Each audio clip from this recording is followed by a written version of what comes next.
All right, my friends, how are you today? Aaron here bringing you your Honest Astrology Daily Horoscope for Tuesday, February 4th, 2020. We've got the moon in the middle degrees of Gemini, okay? And that's starting to create an opposition to Mars in Sagittarius. We've also got the moon creating a quincunx, that weird 5/12 aspect to Jupiter. Okay, the itch you can't scratch. So Gemini is all about information, right? It's about seeing both sides of the coin. The Gemini twins.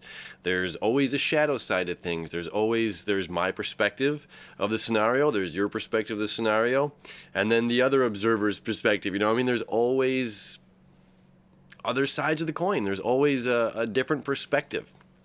So this is saying I need to seek information. I need information. I need more information in my life. Okay, let me show you the chart here. And then the opposition to Mars, it's really interesting. Before I go to the chart, it's very interesting because Mars is saying not just any information is what's useful. Same with the quincunx to Jupiter. It's like, is this practical? This is about my personal expansion. This is about the expansion of this whole.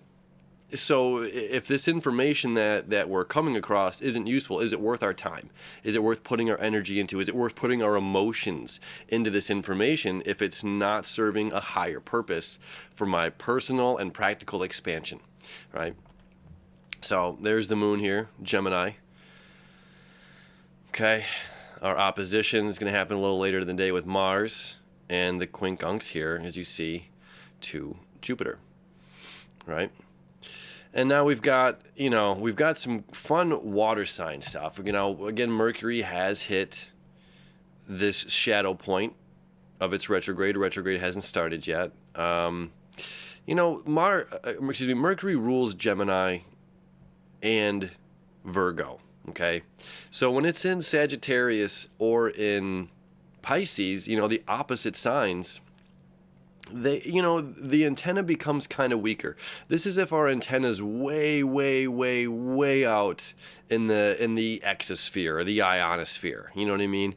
It's just like we might not be getting as strong of a signal as if it's coming through, the first six, or Capricorn, Aquarius, Scorpio, and Libra here. So this is about feels in Pisces. So we have this feel aspect. Mercury, this is like, again, our antenna is tuned to a very, very distant message. Okay, again, connecting with source energy, connecting with spiritual energy. So this isn't something that you can just quite put your finger on and have clear communication. It's just like, Pisces is ruled by Neptune. Neptune is a gas giant. So the information can seem almost gaseous or cloudy. Gaseous. Yeah, you get it. But you know what I'm saying? It's like seeing through the fog. And in this sense, this is tapping into our intuition, okay, which is extremely important. We have to intuitively move through this fog, okay? Now we've got Mercury creating a trine. Okay, that trine is an easy flow of energy, easy flow of information, spiritual information with caring and nurturing needs, North Node down there in Cancer, okay? And both Mercury over here for you in Pisces and North Node down here in Cancer are creating a sextile. The sextile, again, is creative energy between two different signs. So we're talking about water and earth signs, okay, to break through Uranus. So it's just like, if we're, in this sense, okay, putting this all together, we're needing to seek out information, but not just any information. We have to be willing to look at both sides of the coin. We have to be willing to look at our own shadow.